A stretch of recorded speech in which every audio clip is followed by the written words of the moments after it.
She never believed in fate.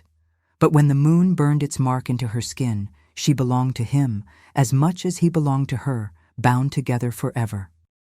The city pulsed with its usual rhythm, neon signs flickering, traffic humming low, laughter and music spilling from rooftop bars. Selina drifted through it all as if she were out of step with the beat, her heels clicking against pavement, slick with the shine of late-night rain. She had never been one for parties, but her roommate Mara had dragged her to one anyway. A rooftop gathering with music too loud, drinks too sweet, and strangers who talked too much. She had lasted an hour before escaping, weaving her way down the stairwell and out into the back alley where the night air felt fresher, sharper. The sky above the skyscrapers was streaked red. She paused, tilting her head up. A rare blood moon had risen, swollen and heavy, bathing the city in eerie light. Selina had read an article about it weeks ago, some astronomer's note about lunar cycles, but in person it didn't feel like science. It felt like something older, like the city was holding its breath beneath that crimson glow. Her wrist tingled. She rubbed at it absently, telling herself she was just imagining things.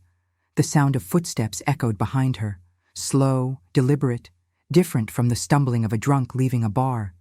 Selina's spine stiffened. She turned. At the far end of the alley, a man stepped into the strip of moonlight. He was tall, broad-shouldered, his dark coat moving around him as though it carried its own current. His hair was black, almost blue where the moon struck it, falling in untidy waves against a sharp jaw. But it wasn't his presence that froze her in place. It was his eyes. They caught the blood moon and reflected it back, gold burning at the edges, shifting like molten amber. Her throat dried. Every instinct told her to move, to back away, to run. Instead, she stood rooted, caught in that gaze like prey, too mesmerized by the predator to flee. The man didn't speak. He simply inclined his head, as if acknowledging something only he could see. Then he walked past her, close enough that she caught the faint scent of pine smoke and iron. Dangerous. Wild. Her pulse hammered, but she couldn't make her body obey. She stayed frozen until his footsteps faded into the hum of the city. When she finally turned toward the mouth of the alley, he was already gone, as if the night had swallowed him whole. Selina exhaled hard, fumbling for her phone. Nothing about him made sense. Not his eyes, not the way her wrist still burned faintly.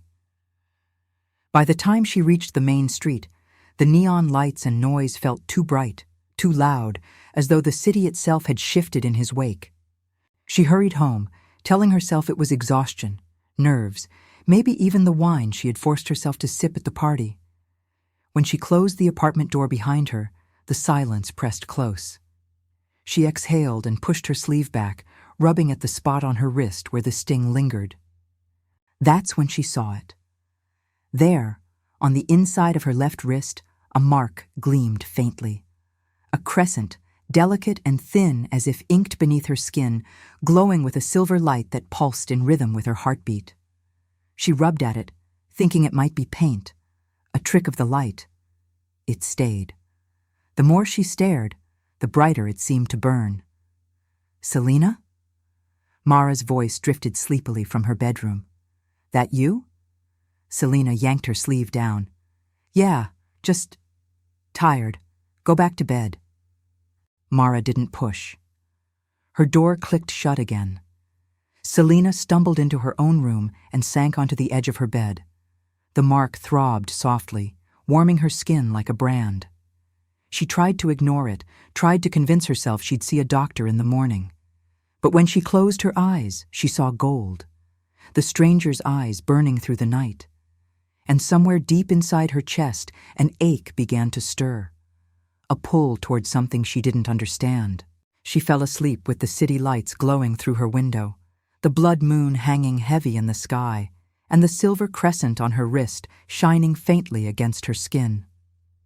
Morning light spilled across Selina's bedroom, sharp and unforgiving. She woke with her wrist throbbing faintly, and the image of molten eyes still seared into her thoughts.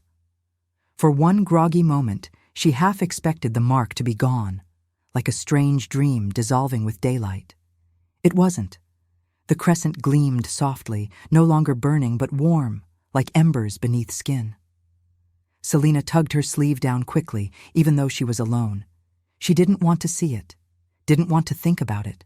At the cafe near her office, she caught herself rubbing the spot as she waited for her order. The barista noticed. "New tattoo?" Selina froze, sleeve sliding just enough to show silver glinting. "Something like that," she muttered, yanking it back into place. The barista raised an eyebrow but didn't pry. Work didn't hold her focus. Spreadsheets blurred, emails stacked. Her mind wandered back to the alley. The scent of pine and iron, the sound of slow footsteps, the way her body had refused to move. By the time evening came, she was restless. Mara suggested drinks, but Selina turned her down. Instead, she found herself walking the city with no destination, sleeves pulled tight over her hands. She told herself she just needed air. That was when she saw him again. Across the street, leaning against the shadowed wall of a bookstore wedged between two taller buildings, the stranger stood as if he had been waiting. The same coat, the same midnight hair, the same impossible eyes. Selina's pulse leapt. She stopped dead on the sidewalk, traffic groaning past, horns blaring. He didn't move, didn't speak, just watched her with that unblinking intensity. She should have turned around. She should have melted into the crowd. Instead, her feet carried her across the street. The door of the bookstore creaked as he pushed it open, stepping inside without a word. Selina hesitated only a moment before following. The shop smelled of old paper and dust, dimly lit by warm lamps. Shelves stretched high, packed with books that looked older than the city itself. A bell chimed faintly as the door closed behind her. He was waiting in the narrow aisle, hands shoved into his coat pockets. For a long moment, silence stretched between them. "You shouldn't be here," he said finally, his voice low, roughened by something that didn't sound like city living. Her mouth went dry. "You were in the alley last night." His gaze flicked to her wrist. "It showed, didn't it?" Selina stiffened, tugging her sleeve down. "What are you talking about?" He stepped closer, and again the air filled with that strange mix of pine and iron, something untamed curling at the edges. "That mark on your wrist, you should cover it, always." The words struck her harder than they should have. Her breath caught. "You knew? You—" His jaw tightened, eyes burning faintly in the dim light. "Some things are better left hidden." Her heart pounded, but defiance rose with it. "I didn't ask for this. I don't even know what it is." Something flickered across his expression, not anger this time, but something quieter. He studied her face, her trembling hand, and his voice softened unexpectedly. "Fear keeps you alive. Don't let it shame you." The shift disarmed her. She blinked, words stalling on her tongue. He had been a shadow, a threat, yet now he sounded almost human. Before she could find a reply, the bell chimed.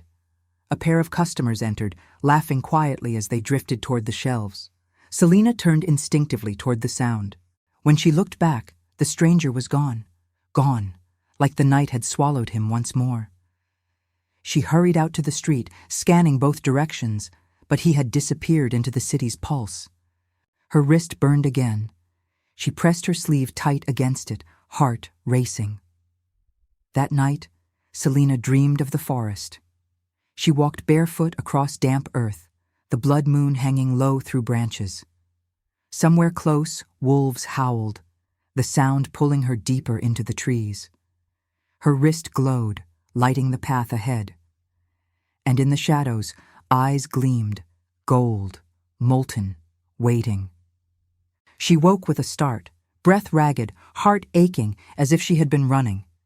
The city's neon glow spilled through her blinds, but it did nothing to quiet the sense that she had stepped into a story too old for streets and skyscrapers.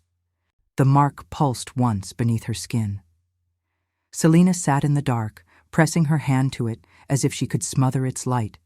She whispered to herself, "I don't want this." But deep down, she knew she was already caught. Rain fell the next evening, a thin silver curtain that blurred the city's edges. Selina sat by her window with a blanket pulled around her shoulders, staring down at the streets where headlights smeared into streaks of white and gold. She hadn't gone to work, couldn't. Every time she tried to type an email, her sleeve slipped, and the silver glow underneath reminded her of what she couldn't explain away. She pushed the fabric back now, staring at the crescent that pulsed faintly. No matter how many times she told herself it was nothing, a trick of blood vessels, a stress hallucination, the light always came back, stronger at night, stronger when she thought of him. Her phone buzzed with a text from Mara. "Are you alive? Drinks tomorrow, no excuses." Selina typed back a smiley and shoved the phone aside. She didn't want to drag Mara into this. The mark throbbed once, sharper than before, and she gasped. At the same time, a prickle slid down her spine, that eerie sense of being watched. She turned, and there he was. Across the street, half hidden beneath a street lamp's glow, the stranger stood again. His long, dark coat hung open, rain soaking the shoulders, but he didn't move to shield himself. He was simply still, his head tilted slightly, as though listening for something beyond her. Their eyes locked across the distance. The mark on her wrist seared hot, flaring silver. She clutched her arm to her chest, heart hammering. And then movement, not him, but shadows behind him. Figures shifting in the rain, too quick, too sharp. She blinked, and their shapes seemed to ripple. Wolves, at least 3, maybe more, watching him from the mouth of the alley. Before fear could root her again, he looked straight at her, eyes molten gold, and mouthed a single word: "Run." Selina stumbled back from the window. Her apartment suddenly felt too small, too fragile. She snatched her coat and keys, not even thinking. By the time she burst out into the hallway, thunder cracked overhead. She didn't remember choosing a direction, only that her feet carried her toward the subway. But halfway down the steps, she stopped.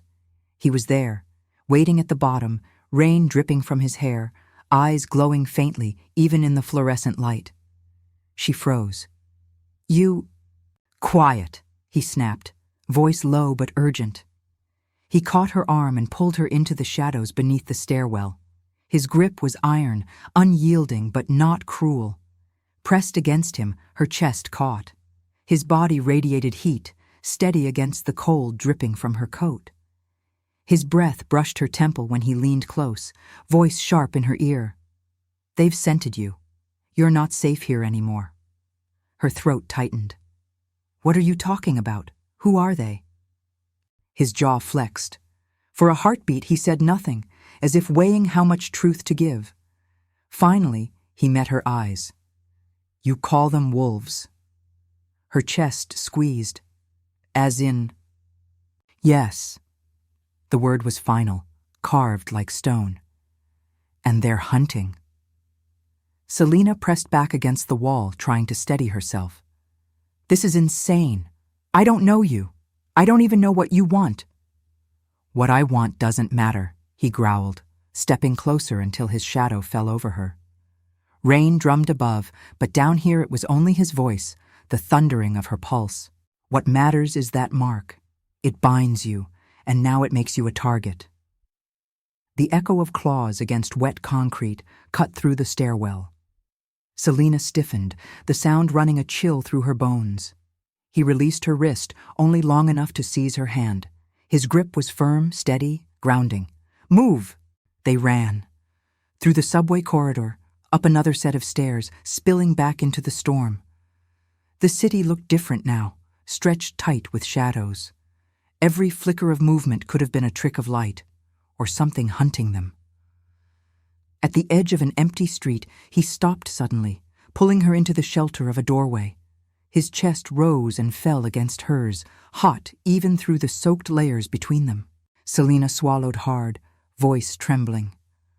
"Why me?" His gaze dropped to her sleeve, where the crescent pulsed like a heartbeat. For a moment, His hand brushed against hers, almost cautious. Because the moon chose. She shook her head, but something inside her already knew the truth. That was the terrifying part. A howl split the air. Low, savage, close. Selina flinched, but he didn't. His eyes narrowed, glowing brighter, teeth catching the faint gleam of streetlight. "They found us." The words had barely left him before shadows lunged from the alley across the street. 3 wolves, huge and dark, their eyes glinting yellow. Their paws splashed water as they bounded forward, jaws snapping. Selina choked on a scream. He shoved her behind him, coat whipping back as his body shifted, not fully, but enough. His canines lengthened, claws tipped his fingers, his eyes burned like fire. A wolf, caged inside a man. The creatures slowed, circling. One growled low, a sound that vibrated through the wet pavement. "You're outnumbered," Selina whispered, terrified. He didn't take his eyes off the pack. Not the first time. The wolves lunged as one. Selina pressed against the wall, clutching her wrist as the crescent seared, spilling silver light into the rain. The stranger moved like shadow and flame, claws flashing, teeth bared. He met the first wolf with a snarl, driving it back with a slash across its muzzle. Another lunged from behind, but he spun, slamming it to the ground with brutal force. Still, there were too many. Teeth grazed his shoulder, blood spattering the rain. He staggered, and Selina cried out. The mark on her wrist flared, so bright it hurt her eyes. Without thinking, she raised her hand. Light spilled from her skin, silver and sharp, striking the wolves mid-leap. They yelped, recoiling, eyes flashing with sudden fear. The stranger turned, stunned, not at the mark, but at her. Selina stared at her own hand, trembling. I didn't—" The remaining wolves snarled, retreating slowly into the shadows. Not defeated, but wary now. One gave a final growl, then all 3 vanished into the storm. For a long moment, silence. Only rain, pounding steady. Selina's knees gave and she slid down the wall, breath ragged. The stranger crouched beside her, blood streaking his jaw, chest heaving. His hand reached for her shoulder, a quick touch, checking. "Are you hurt?" She shook her head, tears bright. The concern in his voice startled her almost more than the fight. "You shouldn't have been able to do that," he said, voice rough with disbelief. Her eyes blurred. "I don't even know what I did." For a moment, the fight slipped away, leaving only the sound of rain and their harsh breathing. His gaze locked on hers, and in it she saw not just fury or warning, but something raw, unguarded. It lasted only a heartbeat before he looked away. But it was enough. They reached the riverfront warehouse with the storm at their backs, rain hissing off rusted tin and shattered glass. Inside, the dark felt vast and hollow, the roof a ribcage of steel and shadow. Water dripped from broken panes in a patient rhythm. Selina pressed a palm to the cool concrete of a pillar and tried to slow her breathing. He closed the door behind them and listened, shoulders taut, the cut at his shoulder leaking a slow line of red. He'd taken that bite for her. The thought landed like a stone in her chest. "You're hurt," she said. "I've had worse." His voice was rough but steadier than hers. He took 2 steps toward her, then stopped as if remembering she might run if he crowded her. "Are you all right?" She nodded, then shook her head.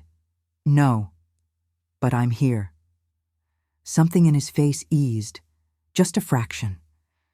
The storm rattled the roof, drew a shiver from the bones of the place. He seemed to weigh and discard a dozen sentences before choosing the smallest one. "We should barricade the north door." She looked at his shoulder. "You can barely lift your arm." "I can lift it," he said, but when he moved a crate, the sound he made wasn't anger. It was pain bitten down. Without thinking, she stepped in beside him, set her shoulder under the other end, and they shoved together. Wood scraped concrete. The door thudded and held. They stood too close afterward, breathing the same damp air, eyes level. He smelled like rain and steel and that thread of pine smoke she remembered from the alley. Her sleeve brushed his forearm. The crescent in her wrist warmed, not a flare this time, but a steady pulse, as if it approved of proximity. She cleared her throat first. "I still don't know your name." A beat. He was not a man who gave things lightly. Then, Darius. It fit. It felt old in her mouth when she said it back. Darius. His eyes dipped to her wrist, then rose again. "And you?" "Selena." He tried it once, quiet, like testing a bridge. "Selena." Her chest tightened. She hadn't realized how much she needed that. Something small and human exchanged in a night that had made her feel like a ghost in her own life. "What now?" she asked. "Now we buy time." He glanced upward, listening. If they were smart, they split their pack. A few will circle to test the walls. The rest will come through a weak point all at once. And if they're not smart, then they're hungry. Hungry kills just as well. She swallowed. "You said the mark is a bond, that it binds in pairs." He nodded once. "You also said you spent years avoiding it." Another nod, slower. "Why?" "The truth, not the myth." "Because when a bond is made, your center isn't only in your own body anymore. If your enemy can't break you, he'll break what you can't live without. Where I come from, that's how wars are won. One person torn from another." A tired smile, almost apology. "It's easier to be a bad target." Her throat worked. "And me? I'm a bad target?" His gaze didn't waver. "You've been a bad target since the alley. I just didn't want it to be true." The admission landed between them, simple and devastating. She thought of the stairwell, his breath at her temple, the way his body had angled to take the hit, the street, his blood in the rain. He feared the bond because it made him breakable, and he'd bled anyway. Outside, claws scraped metal. A low growl trembled through the beams. Darius shifted, instinct turning his head toward sound, but his eyes returned to her like a compass, snapping back to north. "Selena," he said, and her name in his mouth was a warmer thing this time. "What you pulled in the street, that power, most humans don't carry it. Some see the mark and faint. Some pretend it's a trick of light until pretending cracks. You met it, you held it, but raw power burns out. It needs an anchor," she finished, surprising herself. He nodded once. "It needs a place to stand." "And that's you." "It could be." He didn't step closer. He didn't lift a hand. He stood and let her decide if the space between them shrank. "It's not a chain. Not if we don't make it one." A long breath moved through her. The moon had put a mark on her skin without permission. The wolves had put fear in her blood. The city had never asked anything of her but to keep moving. But he asked, and he waited for her answer, even with fangs at the door. "Darius," she said, tasting the name again. "If I say yes, I'm not promising a fairy tale." His mouth tilted. "I'm not asking for one." A heavy thud shuddered the north wall. The door bowed and held. Darius angled his body in front of hers without thinking about it. The intimacy of that reflex made her dizzy. "Stay with me," he said. "Is there a difference from behind?" Yes. She didn't ask what it was. She just nodded. The secondary door groaned. Rot gave. The wood split with a sound like bone. 7 wolves slid through the gap, slick fur, yellow eyes, the rippling nightmare of bodies that didn't belong to any zoo. They fanned to encircle, confident, practiced. The largest padded forward. His muzzle was scarred, one ear torn to a jagged point, his stare intelligent in a way that made Selena's skin crawl. He didn't speak the way a man does in a human throat, but the meaning shaped itself anyway in the air between them. Give. Her. Over. Darius's lip pulled away from his teeth. "You want me," he said evenly. "Come and take me." The pack leader's hackles shivered. Agreement. Delight. They came. Darius met the first with a crash that rang the rafters, claws catching fur, teeth finding purchase. He moved with a practiced ferocity that was almost elegant, violence controlled by will. Two wolves cut to the side for Selena. Her wrist burned. She lifted her hand, and the light answered. Not a blind blaze this time, but a sure line, a river held inside its banks. The nearer wolf jerked back with a yelp, fur smoking where the radiance touched. "Good," Darius ground out, not glancing, somehow knowing. Again. She cut the second low, not to kill, but to stop, because she didn't want to become the kind of person for whom killing was easy. The wolf stumbled, hissed, retreated. More poured through the breach. One went for Darius's injured shoulder. He took the impact and turned it, but when he slammed the attacker away, blood ran freer. He staggered. The world tightened around the sound of their breaths. Rain hammered the roof. Somewhere a pane of glass cried with wind and split into shards. "Selena!" His voice was close, though he was 5 steps away, locked with the pack leader in a brutal tangle. "If I fall, you run." She didn't think. No. The leader snapped for Darius's throat. Darius caught the maw with both hands and shoved back, muscles shaking. Another wolf slashed his ribs. He grunted, lost an inch, then another. His eyes found Selena through teeth and blood and storm. "Anchor," he said. Not command. Request. She crossed the floor with the steady certainty of someone done being chased. Wolves swerved for her. Her light stamped arcs in the air, and they recoiled, wary now, eyes narrowing with a new respect that felt like hatred. She reached Darius, slid in tight to his side. He smelled like iron and rain, heat and animal, and under that, something that was only him. He didn't look away from the fight, but his body shifted minutely to make room for her, as if it had always known the shape she'd take. "How?" she whispered. His voice was ragged but sure. "Say my name. Mean it." She set her palm over his heart. It thundered under her hand, fast and strong and stubborn. "Darius," she said, and the crescent in her wrist flared, silver braided with gold. The light didn't explode outward. It poured inward first, through skin, through bone, through whatever boundaries two people carry to keep themselves alone. Breath synced. Pulse aligned. The noise of the fight thinned to a single bright line. Darius's head tipped toward her by a fraction, as if pulled. She rose onto her toes without planning to and met him. The kiss wasn't careful. It wasn't polite. It was an answer given at last. The bond landed, not a shackle. Gravity. It rolled through them both, a deep settling, as if the floor had been tilting for years and finally righted. The leader jolted like something had struck him. The wolves around them flinched, ears flattening, eyes blinking as if the light changed angle and they couldn't find their footing. Darius broke from the kiss first, only far enough to rest his forehead against hers. His voice was a low thread. "With me." "With you," she said, and meant it. They moved. It wasn't magic choreography. It was attention. He went high, she went low. Where his strength flagged, her light pressed. Where her fear tried to rise, his presence steadied it, not by telling it to be quiet, but by standing beside it until it did. The leader lunged. Darius met him with a brutal twist and threw him off balance. Selena's light stamped a bright ring at the wolf's feet. The beast hit it and stuttered, momentum turning to confusion. Another attacker tried for her back. She felt Darius shift as if the thought occurred to him inside her own body, his arm snapping back to knock the strike aside.